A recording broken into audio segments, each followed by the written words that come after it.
They couldn't play on the cricket ground. I can't quite find out what happened, but my feeling is, unlike Sheffield United and Bramall Lane, they pretty much said, skate, away with your muddy boots and your studs. Anyway, he played Three Little Birds, and they are singing it at the top of their voices. Amazing. And it becomes adopted as their song. Wow. And to this day, Arsenal had to wash the goalie's top foot on the day of a match. Because, so it becomes rough. Yes. And not susceptible to this very day. Welsh cheating. Is that what you're telling me? Welshing on the FA Cup. Welshing on a bet. Oh my word. We got there in the end.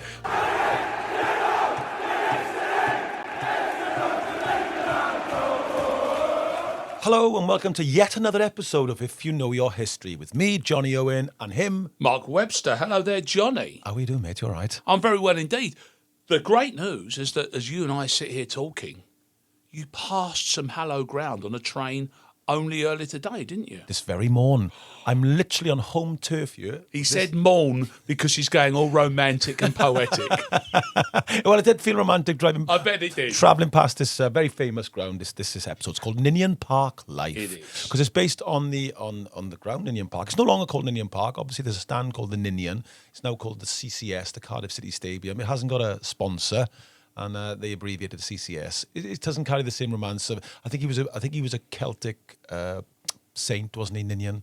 So it's a good sort of name for our history. Oh, that's a good fit then. Yeah. Oh, yeah. okay, fair enough. I'll give you that one. Had some very famous people played there, not just football players. No, this is a great thing about it, isn't it? I mean, arguably some of the most important things that ever happened there. Absolutely. There was no ball. Yeah, that's absolutely true. There was probably the best thing that ever happened there. What many Cardiff fans would say instantly to that. But no, I'm going to ask that kind of question. It's going to be a Cardiff City connected question. Please. What was the name of the year? The only time the English FA Cup left England. Well, the good thing is, of course, as you've already pointed out, it's a Cardiff City moment. It is. So their most famous moment. Kicking and screaming across the border. Yes.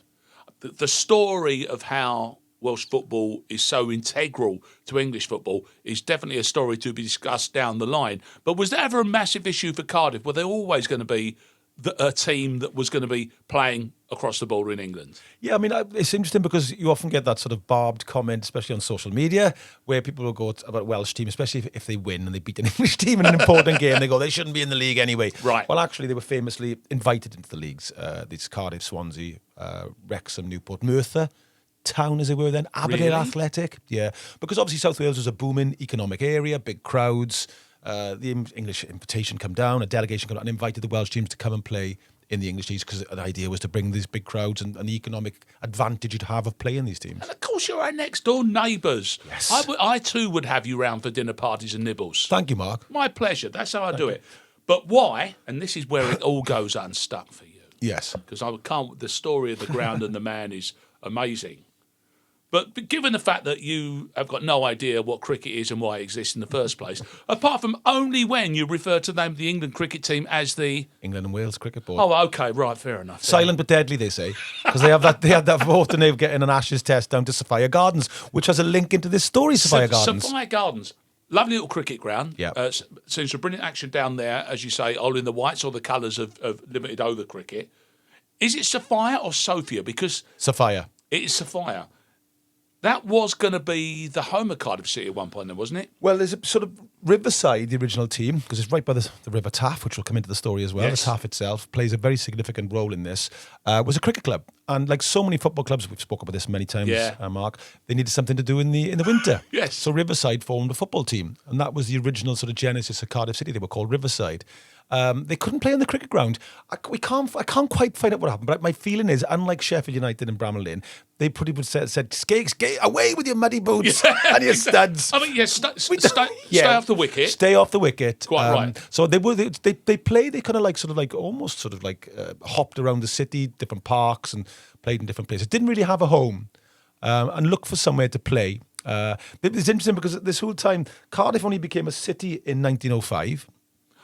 Before that, you're a baby. Yeah, it was Cardiff. You see, took off because of the Industrial Revolution in the valleys. It was a small fishing port, really.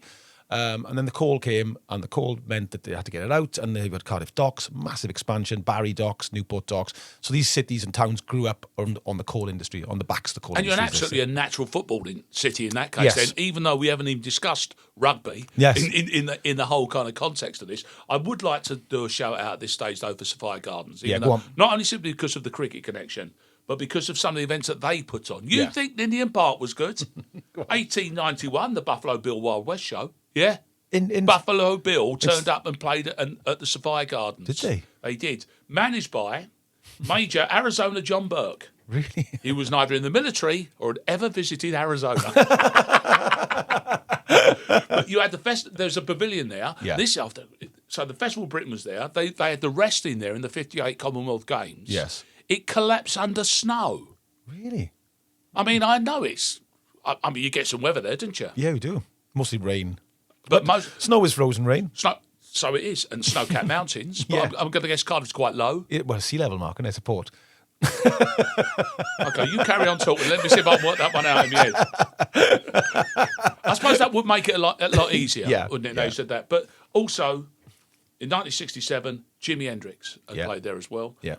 You've had the Nice, but also on that same gig was the Nice, which becomes ELP, Emerson Lake Palmer. The Move, which becomes ELO, Electric Light Orchestra.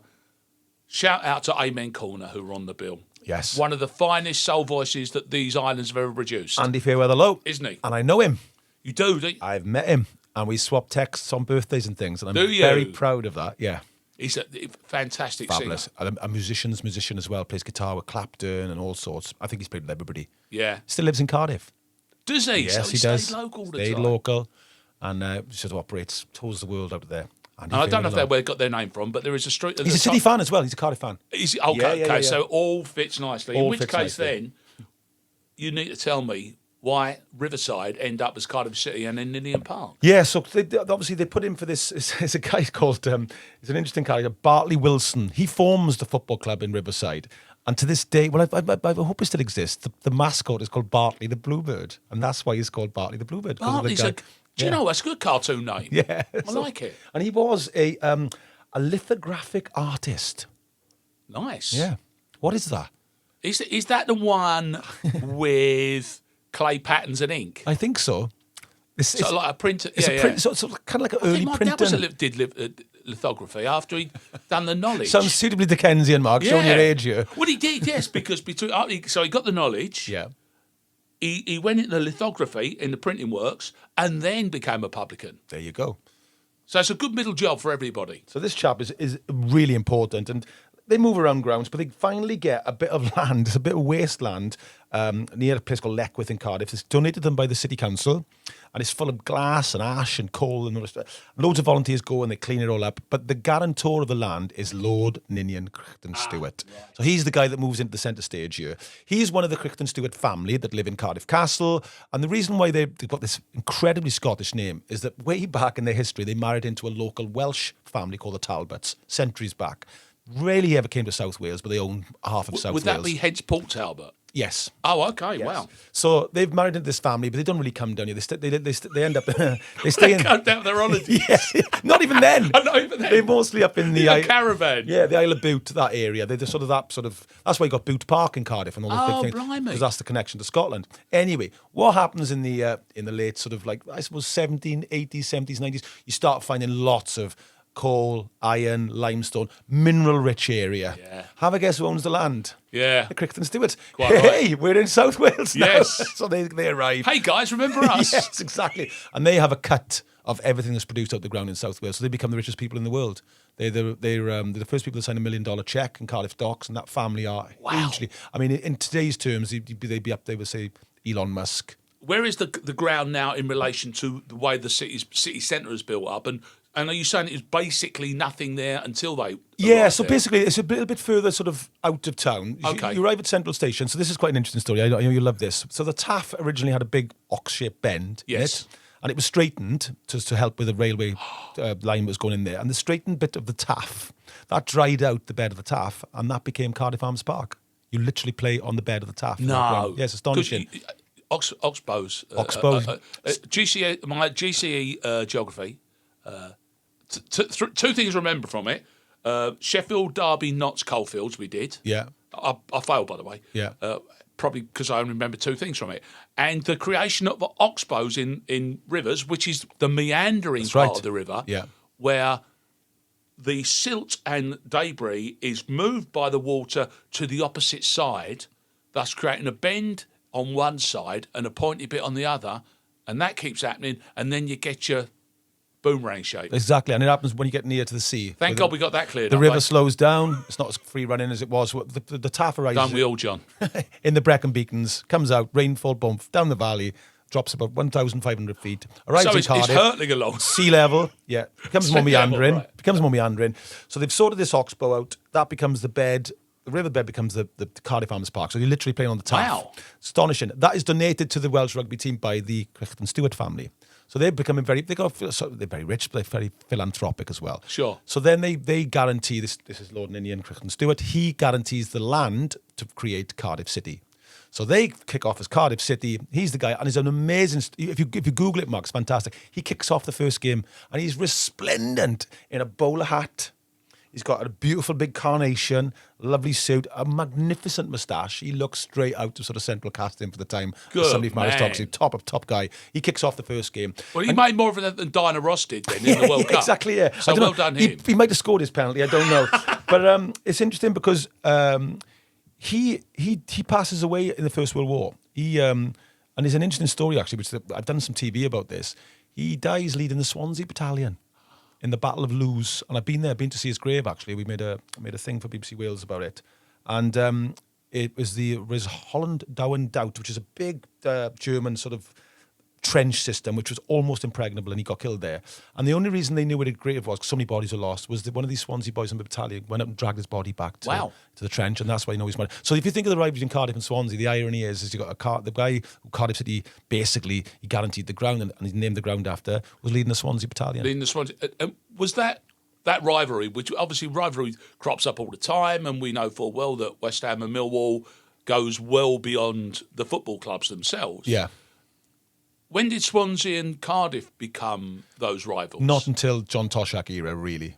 Oh, so as towns were they like? Well, it was civic rivalry, and Swansea's obviously got what they call second city syndrome. But I don't know if that's true so much. But it really kicked off in the sort of late 70s, early 80s. Remember when Swansea had that remarkable rise at the leagues, and it was a Cardiff boy who was their manager, and that's before that. My father's generation absolutely supported who was home. They would go to Swansea if Swansea were home, would go to Cardiff if Cardiff were home. That's what it was. No, he used to look at us almost weird when we used to go like, Swansea, we want Swansea. You go, why? I support Cardiff and Swansea. We all did in those days. So it's a different attitude, and it changed dramatically in the late 70s. Like so many others, like the Manchester United Liverpool rivalry we talk about, that really developed in the 60s and grew in the 70s. You know, I mean, your father's... That's very contemporary, though. I'm surprised. Yeah, well, your father's generation was talking about this. People would go and support Spurs and West Ham or whoever was home. Quite. That was what you did in London. So there's like the away fan grew in the late 60s, 70s with the train, the sort of movement of people and all that kind of stuff, and the away end. And I think 1975, 76, legally ought to have an away end. Before that, fans mixed, and you know, if there was an away end or away fans, very rarely trouble, certainly until the late 60s. No, it becomes a very late thing. How impressive is Ninian Park when it goes up? I mean, does it arrive as a bit of a super stadium? Because it's pretty new, isn't it? It's good. They join into they go into the South Wales League to become Cardiff City. I think that's 1907. They joined the Football League finally in 1920, and they are magnificent that first decade. They become one of the top teams in the country. They win the FA Cup. Famously, I'm not going to say the year because I'll tell you everything. And they also become runners-up in the league to Huddersfield. I think it's 1924 by the least most gap, because the way they calculated the goal difference in them days was a mathematical equation, and they didn't win the league, Mark. I've got to get this right, by 0.024, right?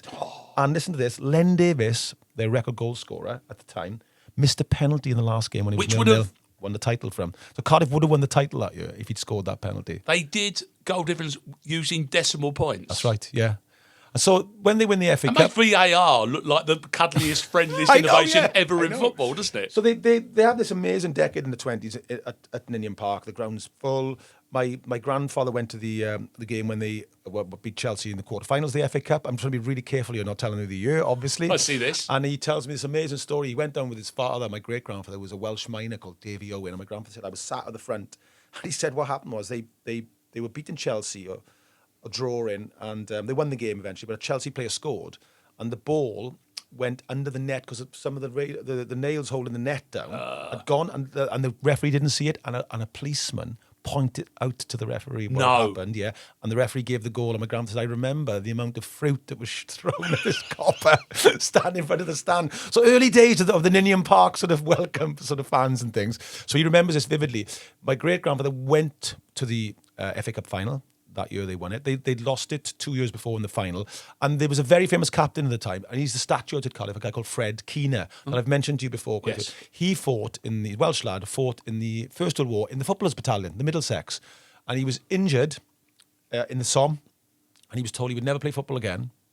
He not only came back, but he came back as a professional player, and he won the FA Cup as a captain. Amazing. What a guy. What a two-tiered footballing life that man had. Incredible. That's incredible itself.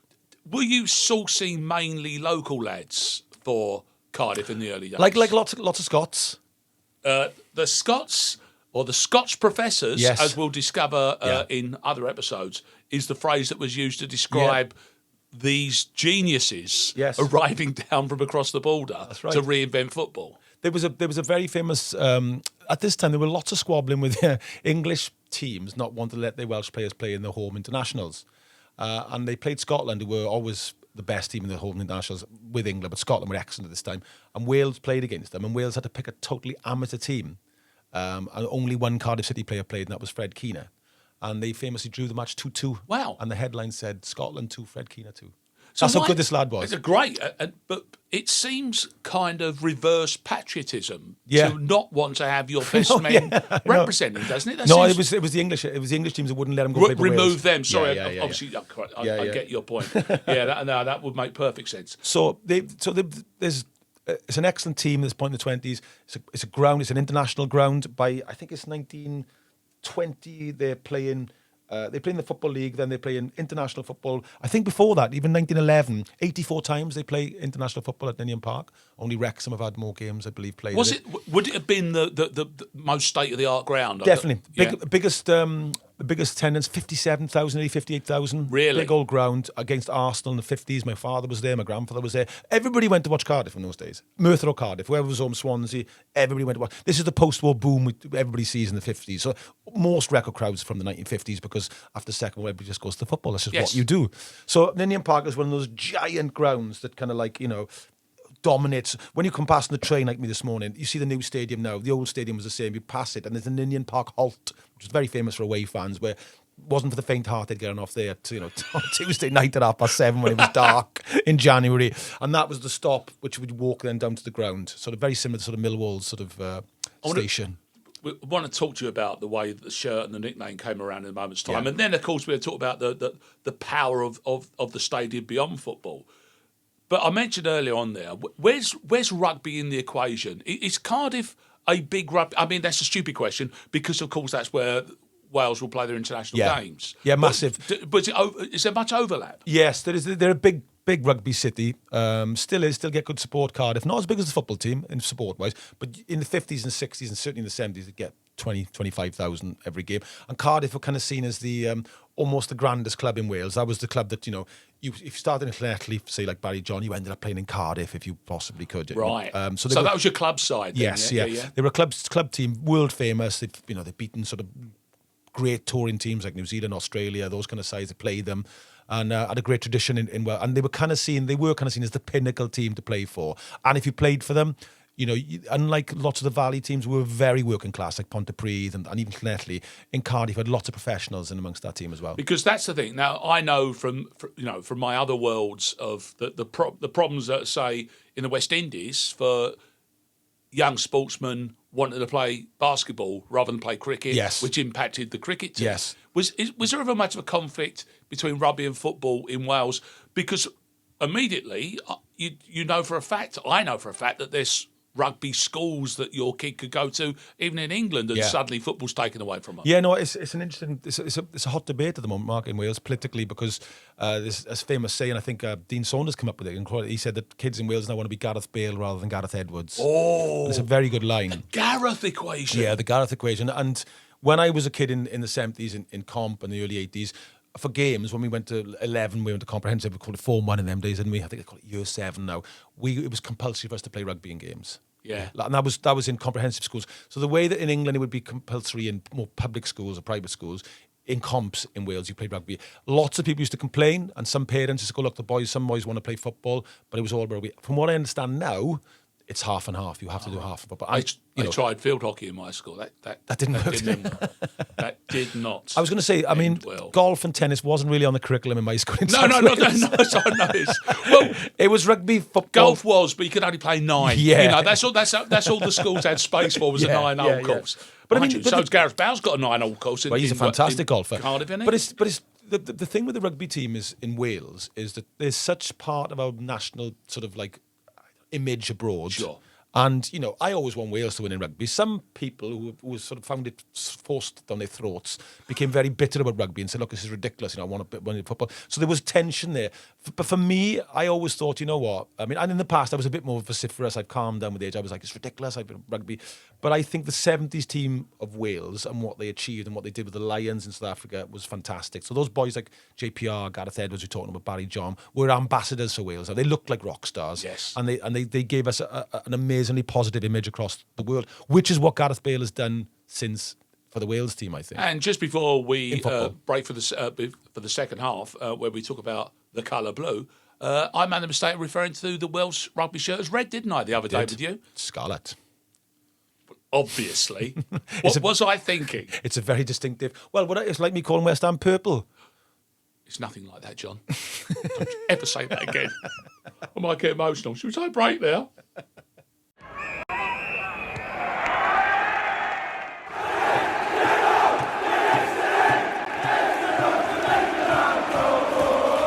And we kick off the second half of Hip You Know Your History. I pass the ball deftly back to Mark Webster, who's waiting just outside the centre circle. Who miscontrols it and puts it straight to touch. But we are talking about your home stadium, your hometown, which is Ninian Park. And it gets fun, or obviously, in its glory days. Before we get any further, though, we got to talk about the time you secreted the FA Cup. Yes. Back across the border. The glory years of Cardiff City. They're still the most famous thing Cardiff City have ever done. Still a song they sing. 1927 in the merry month away. Oh, can I have a guess now then? 1927. Oh, it's 1927. Arsenal went to Wembley. They walked along the way. They thought they'd do the double. They thought they'd win the cup. Along came Cardiff City and they effed the bees up. That's the song. They still sing it. Do you know what? 100 years later. I had a Arsenal sense. fan there listening. I had a sense we were arriving at something which is going to be the quite Arsenal coarse. goalkeeper was Welsh. And if you watch the footage, it's hilarious. The ball literally slips under him. Does it? Huge consternation in the press about the fact was he Welsh, he did let it go through him. Not true, but to this day, Arsenal have to. He blamed the sheen of his shirt, as a goalkeeper is wont to do. And to this day, Arsenal have to wash the goalie's top foot on the day of a match. Because so it becomes rough. Yes. And not susceptible to this very day. Welsh cheating. Is that what you're telling Welshing me? on the FA Cup. Welshing on a bet. Oh my word! We got there in the end. Are they still seen as the glory years? I mean, I know Cardiff teams and Cardiff players from across the decades, but you can't keep hankering back that far. Oh, we can't. Okay, no, well, there's a statue to Fred Keane outside the ground. Oh, okay, that goes. And Lord Crichton Stewart, or Lord Crichton Stewart, how we want to say that, we say Crichton. He's got a statue in Cardiff, so he's. But you see. What was interesting was this is the 20s. What Cardiff City became at that point was the depression really hit Wales hard, as you can imagine, the 20s into the 30s especially. Awful things like 75% unemployment in Merthyr Tydfil, from 75%, 80% in parts like That's Downland. crazy. It's insane. So like King Edward at the time goes in, I think Edward the 7th, and he goes, something must be done. That's the famous saying. He goes to Merthyr Tydfil and goes, this is ridiculous. There's no work.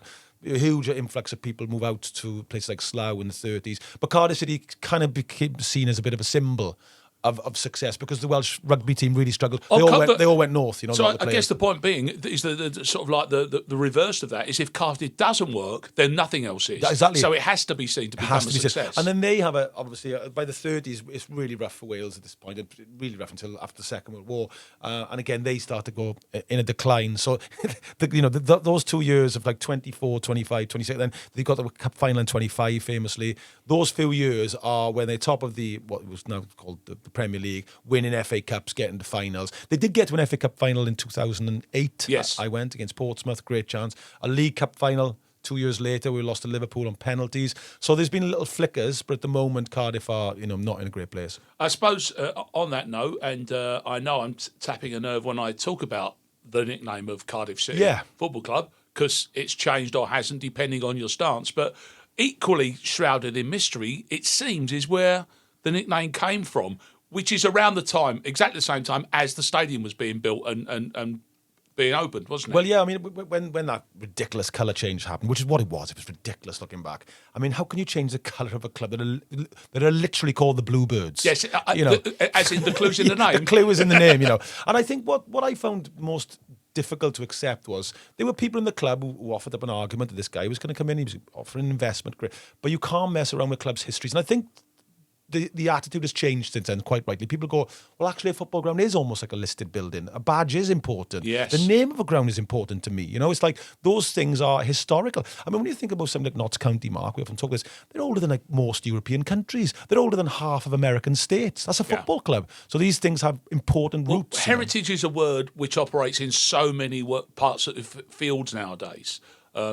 And relatively new word, I think, in terms of the fact that it's respected, heritage. Yeah. But as you say, within football, which is as old as the hills, or indeed, in your case, the valleys, it does make absolute good sense that you'd retain that, wouldn't you? I think the big thing for me was somebody put a wonderful post about the amount of people who had like bluebirds on their graves, the amount of people who were buried in Cardiff City tops was incredible, and all that was gone. Yeah. In a breath, somebody went, I'm changing the colour. Is it right that you owe it to a Belgian?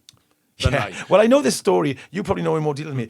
There was a play, wasn't there, that came to Cardiff? Yes. And it was not by Maurice Micklewhite, because that's Michael Caine. That's correct. But it sounds a bit like that. Down Frau, that was Bloody Spears. That's right.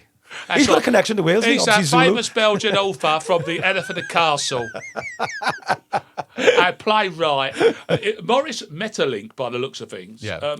And it's like, the theory goes that it's something to do with the Bluebird of Paradise, or the Bluebird of Happiness, I think, is the whole idea. Which is the name of a fanzine that was there. Is it? Yes, that makes sense. Yeah. Little Mittle and Little Tiltu. Two kids seeking happiness in their lives. Tiltul, the daughter, played by a girl called Renée Dahon, right, 18-year-old girl, who's quite friendly with Maurice. Got quite friendly with Maurice. Okay. Say no more. The new theatre it played still there? Is it still there? Yes. October 1911. So the time frame seems to make sense. But the implication I read, it's kind of weird, but also romantic and touching in its own way, was that a fan decided that seeing the Bluebirds written on a giant canopy outside the theatre, what a great name. That's my football club as well. Yeah. And so, arguably the name came from that. Yes.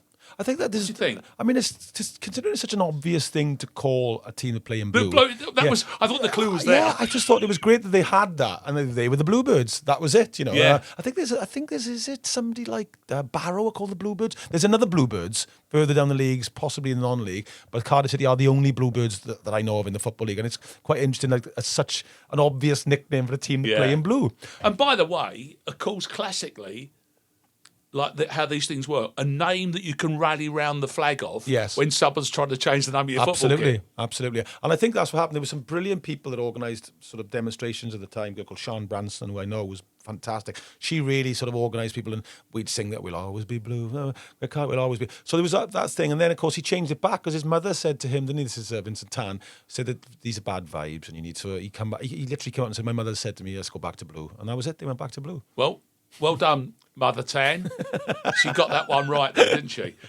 We touched on it at the start there, that the fact that Ninian Park as a place is not necessarily simply just the home of a football team. No. It has provided the backdrop to some pretty sensational events in its time as well, isn't it? Yeah, I mean, it was more than a stadium in that sense. In a sporting sense, they had stuff like a rugby league team. Sort of in the early 80s, they really tried to establish rugby league in Wales, but just never worked. It was always a big rugby union area, and they played out in Ninian Park for a while.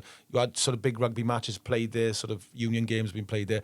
But for a little while, they have concerts at the CCS now. But Ninian Park became a venue for some of the most famous artists possibly ever, Mark. Exactly. I mean, it's worth mentioning that reverse order, Pope John Paul II Yes. was there in 82. That was the old joke that Swansea fans, quite funny, say the biggest crowd Cardiff ever had was not for the football, but for the Pope. And you could probably give them that one there. Well, probably true, because if you think of it, all the bigger stands fan would have been base. filled. Yeah, Cardiff City Catholic Church. So yeah, South America has a lot of fans there. So I think what happened was, obviously you had the stands were full for the Pope, but there would have been people on the pitch. Not as they are usually with Cardiff City, not trying to get at the opposition players, more in a sort of praise stance. Yeah, you like to think so. Yeah, that's right. Yeah. Listening to some kind of sermon. Oh, they went down easy. Well, that's because they're praying. No, that's it. That's it. Yeah. Well, we prayed in the stands many times watching Cardiff City. So it all makes perfect sense. Yeah. I know the one that you need to talk about because what's amazing about this story is it's a double whammy. Vicky McClure. Yes. You met her. Favourite artist. Bob Marley, Robert Nesta. Absolute star in 1976 of Ninian Park. That's right. Played in Ninian Park, didn't he, famously? Yeah. Stephen Stills turned it down, apparently. Did he? One of the Crosby, Nash and Young back four. But Marley loved his football, didn't he? Oh, totally. There was an urban myth that it was Danny Baker's tackle on him, wasn't it, that caused the problems that he had with his leg. Not true, apparently. It's been sort of an urban myth. But there's so many great photographs, we talk about this, of him in his downtime just playing football. Yeah. It's so much part of his life. But when he arrived there, it wasn't a massive crowd. I mean, I think because I was reading about the story, and it was kind of like some promoters having a go in the area. They didn't have much experience, but 4,000 people there for him. Yeah. But this was Rastaman Vibration era. It's the year before the assassination attempt on his life, and he moves to London. Yeah. And then we get Exodus, and his whole life kicks off because he becomes an international star at that stage. But you'd have heard No Woman, No Cry, Get Up, Stand Up, Lively Up Yourself. We're all, as part of the set, I Shot the Sheriff, were all to have been played at the park. Yeah, and I mean, Cardiff are one of the oldest sort of Caribbean communities in the country because the docks. Yeah. Chinese, also Norwegian, because obviously that's where Roald Dahl's family were from. There's a Norwegian church. So there's a very multicultural port, Cardiff, you know. And from what I end the photos, lots of the docks boys were there that day, you know. Sort of, oh, really? Yeah. That must have been a grand old day out for that reason, mustn't it? Can you imagine? Sort of like, you want to see Bob Marley up at Ninian Park, you know, walking distance. And you're not jam-packed in. No. It's 4,000 of you. It's like the privileged few have turned up for the special occasion. We can talk about this a bit because there was a feeling at that time, because obviously it started really with the Hood and they're playing Charlton Athletic, the Valley, where all of a sudden all these football owners, you know, in them days it would have been like, what would have been the local scrap merchant, Myrtle or whatever, exactly. Butcher. I think Cardiff for years was owned by a guy called Tony Clemmer, who had a travel agency. Did he? Yeah, Mr. Travel. And so there was like much more of a local businessman, the local success in a sort of like a camel called smoking a cigar, that kind of thing. And they all had this idea then going, well, we'll do that. So you would have had sort of people who didn't really know the industry going, Bob Marley. Yes. He's for this date. And it sounds like that to me, where just somebody would have gone, all right, let's get him in. And make a pound note where you can. Yeah. There's another place that he does that as well. I'd like to talk to you about, but really one of the great football stories of all time is how, and strangely enough, what a fit, Three Little Birds becomes an anthem born there. Yeah. But then, if you'll pardon the metaphor, spreads its wings. Yes. I was there that night. Cardiff played Ajax Amsterdam in a friendly. It's the old Ninian Park. And Ajax brought, filled the away end. Great, one of the world's great famous football clubs. And, this was back at a time when it was a bit more lively at Cardiff. It's much quieter now in that sense. And after the game, they kept the Ajax fans in because they were trying to clear the Cardiff fans away from what they call Sloper Road, which was outside the grandstand. Took a while. Yeah. They were waiting around for Ajax to come out. And the DJ at the time was a good friend of ours, Ali, who's come on the show. Yes, he has. He used to on Talk Sport with us, didn't he, occasionally? Yeah. And he's DJ, and he was the Wales DJ, and he was the Cardiff DJ, and he was brilliant. I used to love him. He was really naughty. And in Cardiff in the end, we should get him on, actually. I think he played the Muppets theme thing when he said, "Oh, here's Bristol City." No. Yeah. He had a row for that. Then he played something else about Swansea that was quite derogatory, like a song. I think he played the Cher song, "Tramps, Thieves," and all the rest of it. And then he got finished. He said he can't do it anymore. So the short but illustrious career. Yeah, but he was fantastic. He had a wicked side. I thought he was terrific. I used to laugh. Anyway, he played Three Little Birds. And the police said, what had happened was the police said, keep playing music because we're taking a while to clear the Cardiff fans. It's going to take another half an hour, so keep the Ajax fans entertained. So he plays Three Little Birds. And of course, what he notices, they all start singing along. And again, you can YouTube this, and they are singing it at the top of their voices. It's amazing. And it becomes adopted as their song. Wow. So they take it back to Ajax, and I've sung it ever he since. doesn't know that. It's a remark, just luck. No, that they've all joined in. They fly Ali out there to games and things now. No. Yeah, look after him in Ajax and sort of as a thank you and stuff. And just this weekend, my nephew, Vicky's nephew, had an Ajax, the Three Little Birds top, because their third top now is the top of the colours So of... just from the tiniest incident, I Yes. mean, and just good fortune. Yeah. I mean, he could have played. He could have had any old pile of Yes. 3-minute rubbish. Yeah. That he could have put on there. Could have played But the he Birdie song. Exactly. Definitely a lot worse. Yeah, I don't think they're. Do you think they would have done? I don't think there'd be many shirts sold as a direct result of that, though. Different kind of bird. Well, Cheapy exactly, cheap. that's right. Yeah, hey, seen our new feathered bird kit? Yeah, but how lucky is that? That Yeah. works so well for them. But then for the club to carry it forward, Ajax, amazing. And I think from what I understand, it's one of the big selling tops in the world now. Yeah, It's a really clever. I don't want to call it marketing because that sounds cynical, but it's become a top that's like symbolic of that. And then this spreads to what we were talking about. Like Bohemians have become a club where you'll visit, and I think he played. Now we've got to be careful. Dalymount Park, isn't it? Was where he played over there. Yes. This is Marley. So that becomes, and they've had him on their shirt. that's they? right, and that becomes. It goes back to your conversation about Bob Marley and football. It's called An Afternoon in the Park. That's right. And he's being asked to play in Dublin, and there's a letter from his tour manager that says, "We're not impressed by the amount of money people are trying to make out of him in terms of ticket prices." For the two suggestions that came before, which was like a big concert venue and I think another outside venue. However, Bob's very keen on the idea of perhaps using a football ground and looking at, therefore, you've been able to reduce the prices. So he's kind of got his finger on the pulse of that one there. Yeah. 25,000 people turn up, 20,000 legitimate tickets, Yeah. 5,000 snides, which is good. Supported by the average white band. Wow. Would I like to have been there on the 6th of October 1980? I think I would. But then my favourite bit, it goes back to exactly the point you're making, and you're kind of thinking, perhaps this is your plan all the time, Bob. During the sound check, it was noted that the band and all of the roadies had got down on the pitch, literally put jumpers down, and started having a game of football in the park. So you're right, the Bohemian shirt is incredible, right? And they too pursue it. So it's a lovely thing. Vicky's brother-in-law's got that one. Yeah. The whole family have got some kind of like Bob Marley shirt. They're big fans, as is Vicky. Yeah, they so, are. I mean, it's Ninian Park is... I always feel a tinge of sadness when I see... It's a housing estate now. The CCS is pretty close to it. It's about 50 yards, 100 yards away. But it's not Ninian Park. And from what I understand, a little bit... Somebody said, I think the centre spot is still there. They do this quite a lot. And I think Borough's old ground has got a centre circle spot as well. But it's like, you always feel a little pang in your heart. And you think, oh, God, I I feel so sorry for you because I've not gone back to Upton Park to see what they've done with the space since it went away, since I walked away on the last game against Man United at half-time, by the way. And I don't have to go past there that often. You've got to go past your old spot all the time, haven't on you? the train, I do. Yeah, on the train. I go, obviously, and I go because the new ground is so close to the old ground for Wales games and things like that. You know, I go down there for that. But and I mean, I'm not a romantic. I'm like you, Mark. I remember you saying this. I mean, like, there's people who go to me, oh, it wouldn't have happened in Ninian Park. I've seen us getting hammered at Ninian Park many times.